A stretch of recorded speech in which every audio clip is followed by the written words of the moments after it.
दोस्तों पढ़ेंगे विसर्ग संधि। क्या पढ़ेंगे? विसर्ग संधि। विसर्ग के स्थान पर होने वाले परिवर्तन को विसर्ग संधि कहते हैं। जैसे हम कहें दोस्तों कि विसर्ग संधि की परिभाषा, विसर्ग के साथ किसी स्वर अथवा व्यंजन का मेल होने पर वहां विसर्ग संधि होती है। क्या होती है दोस्तों? कि विसर्ग के स्थान पर किसी स्वर या किसी व्यंजन का मेल होने पर वहां स्वर संधि होती है, यानी उसे हम स्वर संधि कहते हैं। आगे देखिए दोस्तों, विसर्ग संधि के भेद। विसर्ग संधि के 4 भेद हैं। उत्तु विसर्ग संधि और ऋत्व विसर्ग संधि, सत्व विसर्ग संधि और विसर्ग लोप संधि।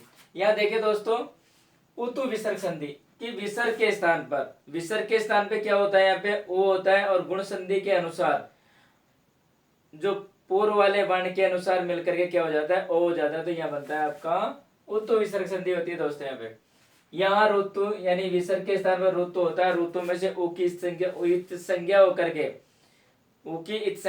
क्या शेष रहता है? सत्व विसर्ग संधि कि यहाँ विसर्ग के स्थान पे क्या होता है दोस्तों? सत्व होता है यानी स। विसर्ग लोप संधि यानी विसर्ग का लोप होना। अब इसमें दोस्तों एक सूत्र भी है, सस जुसो रू, ये सूत्र है। ये सूत्र क्या कहता है कि स के स्थान पर रू हो जाता है। स के स्थान पे क्या हो जाता है? रू हो जाता है। अब रू में उ की इत संज्ञा हो जाएगी, वह लोप होने पर र मात्र शेष रहता है। क्या शेष रहता है दोस्तों? यहाँ पे र मात्र शेष रहता है। मैं आशा करता हूं कि दोस्तों यहां तक आपके समझ में आया होगा, और या तो स्क्रीनशॉट ले लें या फिर अपने नोटबुक में नोट करें।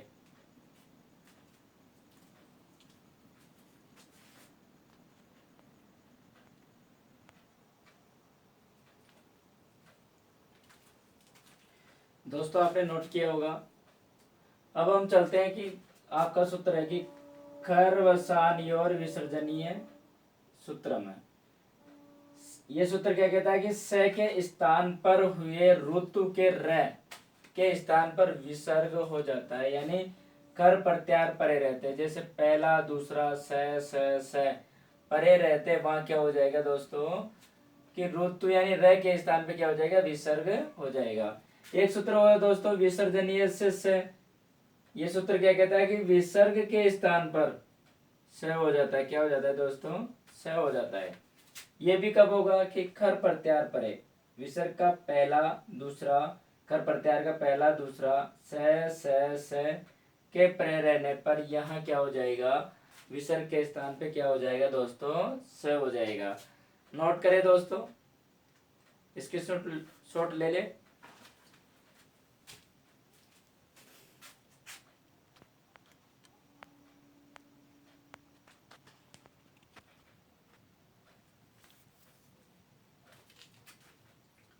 मैं आशा करता हूं कि दोस्तों आपके विसर्ग संधि समझ में आई होगी। अब हम पढ़ते हैं, पहले पढ़ेंगे हम उत्तु विसर्ग संधि। क्या पढ़ेंगे दोस्तों? उत्तु विसर्ग संधि। इसका सूत्र है अतोरोर पलुतात पलुते। क्या है? अतोरोर पलुतात पलुते। ये सूत्र क्या कहता है कि यदि विसर्ग से पहले अ हो, क्या हो दोस्तों? अ हो तथा विसर्ग के बाद भी आने पर विसर्ग के स्थान पर क्या हो जाता है दोस्तों? उ हो जाता है। तथा गुण संधि नियमानुसार पूर्व वाले अ के साथ मिलकर ए प्लस उ बराबर ओ कर दिया जाता है, यानी ओ हो जाता है। तथा बाद वाले ए को अवग्रह चिन्ह में बदल दिया जाता है। किस में बदल दिया जाता है दोस्तों? अवग्रह चिन्ह में बदल दिया जाता है। जैसे विसर्ग से पहले मैंने बताया आपको कि विसर्ग से पहले अ हो, उसके बाद भी अ आने पर वहां क्या हो जाएगा? विसर्ग के स्थान पे क्या होगा? उ। तो अ प्लस उ मिलकर क्या बनेगा दोस्तों? ओ। और इसको किस में चेंज कर देंगे, अवग्रह चिन्ह में चेंज कर, जैसे शिव शिव प्लस अर्चे। अब यहाँ दोस्तों ध्यान रखना कि विसर्ग से बने से भी आ जाए तो भी आपको घबराने की आवश्यकता नहीं है। तो विसर्ग से पहले भी ए है और विसर्ग के बाद भी ए है दोस्तों, तो यहाँ क्या हो जाएगा, जैसे विसर्ग से पहले ए और विसर्ग के बाद भी क्या है ए, तो दोस्तों यहाँ विसर्ग को क्या होगा, ओ होगा। तो ए और उ मिलकर के क्या बनता है दोस्तों, ओ। और इसको किस में चेंज कर देंगे हम, अवग्रह चिन्ह में, तो क्या होगा दोस्तों, शिव और चय। क्या बनेगा दोस्तों, शिव और चय। देव प्लस अर्चे, पहले पद के अंत में विसर्ग से पहले ए और विसर्ग के बाद भी ए, तो विसर्ग को क्या हो जाएगा दोस्तों, उ, और ए और उ मिलकर क्या बनेगा, गुण संधि नियम अनुसार ओ। और इसको किस में चेंज कर देंगे हम, इस अवग्रह चिन्ह में चेंज कर देंगे। तो दोस्तों क्या बनेगा आपका देवो अर्चय। क्या बनेगा, देवो अर्चय। स प्लस अपवाद है, विसर्ग से पहले भी स ए है और विसर्ग के बाद भी ए है, तो विसर्ग को क्या हो जाएगा, उ, और गुण संधि नियम अनुसार क्या होगा, ओ। और इस ए को किस में चेंज करेंगे, अवग्रह चिन्ह में, तो आपका बनेगा सो अपवाद है। क्या बनेगा, सो अपवाद है। रामाय प्लस अस्ति, विसर्ग से पहले ए विसर्ग के बाद भी ए, तो विसर्ग को क्या होगा, उ, और ए और उ मिलकर के गुण संधि नियम अनुसार क्या होगा, ओ। और इसको अवग्रह चिन्ह में चेंज कर दो तो क्या बनेगा आपका रामो अस्ति। क्या बनेगा, रामो अस्ति। क प्लस अपि, विसर्ग से पहले भी ए और उसके बाद भी ए, तो विसर्ग को क्या होगा, उ, तो ए और उ मिलकर क्या बनेगा, ओ। और इसको किस में चेंज करेंगे, अवग्रह चिन्ह में, तो आपका क्या बनेगा, कोपी। क्या बनेगा, कोपी। क विसर्ग से पहले भी ए और उसके बाद भी ए, तो विसर्ग को क्या होगा, उ, और ए और उ मिलकर के क्या बनेगा, ओ। और इसको अवग्रह चिन्ह में चेंज कर दो तो क्या बनेगा, को अयम। मैं आशा करता हूं कि दोस्तों आपके यहाँ तक समझ में आया होगा। तो अब आप इसका एक बार स्क्रीनशॉट ले लें जिससे कि आगे चले।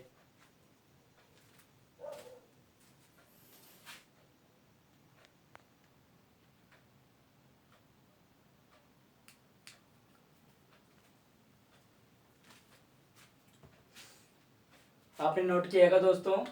अब हम पढ़ते हैं उत्तु संधि का दूसरा सूत्र है, असिचय।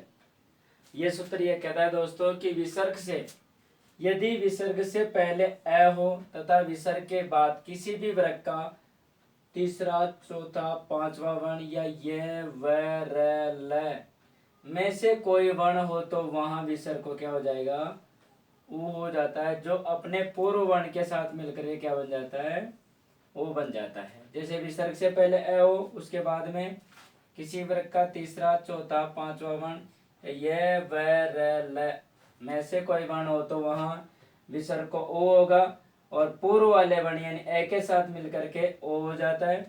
जैसे श्यामा प्लस गच्छति, तो दोस्तों विसर्ग से पहले भी है और उसके बाद में तृतीय वर्ण है, तो विसर्ग को क्या हो जाएगा, उ, और पूर्व वाले ए के साथ मिलकर के वो ओ, तो क्या बनेगा आपका श्यामो गच्छति। क्या बनेगा दोस्तों, श्यामो गच्छति। राम प्लस याति, तो क्या बन जाएगा दोस्तों, विसर्ग से पहले ए उसके बाद में ये वर्ण है ये, तो क्या बनेगा रामो याति। मूर्ख प्लस वदति, विसर्ग से पहले ए उसके बाद में वह वर्ण है दोस्तों, तो क्या होगा, विसर्ग को क्या होगा, उ, और ए पूर्व वाले ए के साथ मिलकर के ए और उ मिलकर क्या बनेगा, ओ, तो बनेगा मूर्खो वदति। मन प्लस व्रति, तो क्या बनेगा दोस्तों आपका मनोवृत्ति। क्या बनेगा, मनोवृत्ति। मन प्लस अर है, विसर्ग से पहले ए उसके बाद में अ वर्ण है, तो क्या हो जाएगा दोस्तों यहाँ पे क्या बनेगा आपका मनोहर है। क्या बनेगा, मनोहर है। विसर्ग से पहले पद के अंत में ए, उसके बाद में रे, तो क्या बनेगा दोस्तों, विसर्ग को ओ होगा और पूर्व वाले ए के साथ मिलकर ए और ओ मिलकर क्या बनेगा, ओ, तो आपका बनेगा मनोरथ है। मैं आशा करता हूं दोस्तों कि यहाँ तक आपके समझ में आया होगा। आप अभी स्क्रीनशॉट ले लेना और अपनी नोटबुक में नोट कर लेना। विसर्ग संधि की आज पहली क्लास है।